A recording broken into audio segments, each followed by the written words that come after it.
Shalom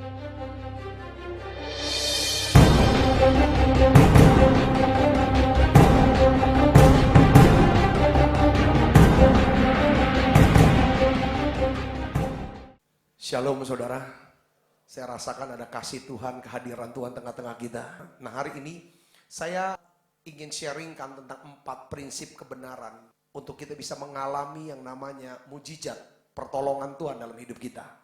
Dari Lukas pasal 13 ayat 11 sampai ayat 16. Di sini dikatakan tidak dapat berdiri lagi dengan tegak. Ya rupanya ibu ini sakit bungkuknya ini saudara bukan sakit tulang. Bukan karena tulangnya keropos atau kekurangan kalsium. Tetapi dia sakit ini disebabkan oleh karena apa saudara? Roh jahat. Orang bungkuk tidak bisa berdiri tegak. Orang bungkuk dia cuma bisa lihat apa? Lihat ke bawah atau lihat ke belakang. Nggak bisa lihat ke depan. Nggak bisa lihat ke atas. Sedangkan saudara, penting banget buat kita untuk supaya kita hidupnya bisa maju, harus bisa lihat ke depan. Kalau dalam arti rohaninya dia apa? Lihat ke depan. Pikir panjang.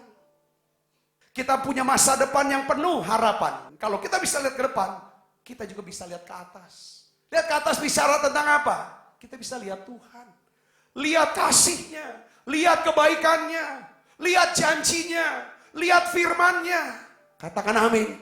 Hari ini saudaraku, Tuhan mau bebaskan kita.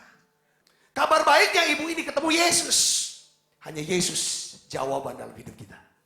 Bagaimana caranya kita dapatkan pertolongan Tuhan seperti ibu ini? Yang pertama saudara, kita akan lihat di dalam ayat yang ke-12. Ketika Yesus melihat perempuan itu, ia memanggil dia dan berkata kepadanya, "Hai ibu, penyakitmu telah sembuh." Waktu dia dengar perkataan daripada Tuhan, waktu dia mendengar daripada firman Tuhan, apa reaksi dia? Ayat 13. Lalu Yesus meletakkan tangannya atas perempuan itu, dan seketika itu juga berdirilah perempuan itu dan apa? Memuliakan Allah. Dari jauh kok bisa tempel? Artinya ibu ini datang. Gini saudaraku, kalau kita mau ditolong oleh Tuhan, kita harus punya antusias. Kita harus punya semangat bahwa Tuhan pasti tolong kita. Nah untuk bisa punya antusias, dengar baik saudara, dalam keadaan sedang lagi bungkuk seperti ini, ibu ini tidak bisa lihat Yesus, tapi dia bisa mendengar suara Yesus. Kata antusias bahasa Inggrisnya apa? Enthusiasm. Enthusiasm. Dan itu dari 2 kata bahasa Yunani. Kata en di dalam, theos Tuhan. Jadi antusias sebenarnya, arti sebenarnya adalah di dalam Tuhan. Hidupnya digerakkan oleh roh Tuhan. Hidupnya diinspirasi oleh firman Tuhan. Karena ada Roh Kudus, karena dia ada firman, maka dia menyala-nyala. Antusias ini dipelihara lewat apa? Lewat saat teduh setiap hari. Doa, muji, nyembah tiap hari sampai di jamar kudus. Kamu tidak akan dapat berbuat apa-apa. Kamu tidak bisa berbuah lebat kalau kamu di luar aku. Katakan amin. Harus di dalam aku. Antusias di dalam Tuhan. Ini kunci untuk saudara dan saya mengalami yang namanya pertolongan Tuhan. Yang kedua saudara, kapan ibu ini disembuhkan? Pada hari apa? Hari Sabat. Hari Sabat itu hari apa bagi orang Yahudi? Hari di mana mereka tidak melakukan segala aktivitas apapun. Mereka hanya berdoa, berpuasa, memuji-muji Tuhan.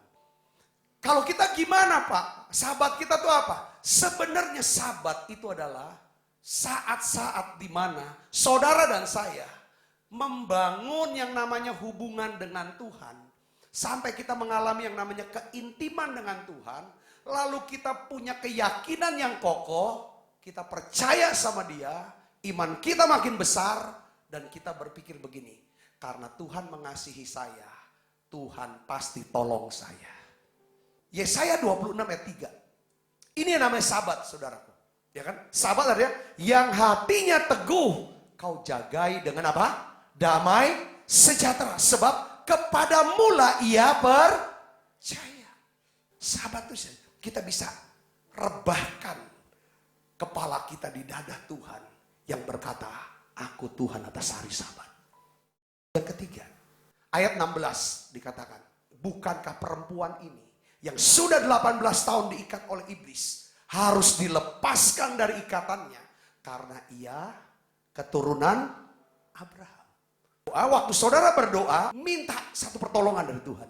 Saudara harus ngerti yang pertama-tama posisi saudara di hadapan Tuhan. Makanya doa Bapa kami dimulai dengan apa? Bapa kami yang di... Ini bicara apa? Hubungan. Ini bicara apa? Kedudukan. Ini bicara apa? Posisi. Kalau kita panggil dia Bapa, kita ini siapa dong? Anak. Kristus mati. Ya kan? Gantikan kita, dia jadi kutuk. Kalau dia sudah jadi kutuk, kita aja jadi apa? Berkat. Posisi saudara adalah pribadi, seseorang anak yang diberkati. Berkat apa yang diberikan lewat Yesus? Ayat 14 jelaskan Rasul Paulus. Yesus Kristus telah membuat ini, dia mati di salib. Supaya di dalam dia berkat Abraham sampai kepada bangsa-bangsa lain. Sehingga oleh iman kita menerima roh yang dijanjikan itu. Jadi Abraham seorang sahabat Allah. Saudara, orang yang percaya pada Allah. Seorang yang diberkati bukan karena perbuatan, tapi karena iman, karena percaya. Nah, waktu saudara saya percaya pada Yesus, dengar baik. Seluruh berkat Abraham itu datang dalam hidup saudara. Ketika saudara ambil hak saudara, berdiri di hadapan Tuhan hari ini. Sekarang saya tidak mau bongkok lagi.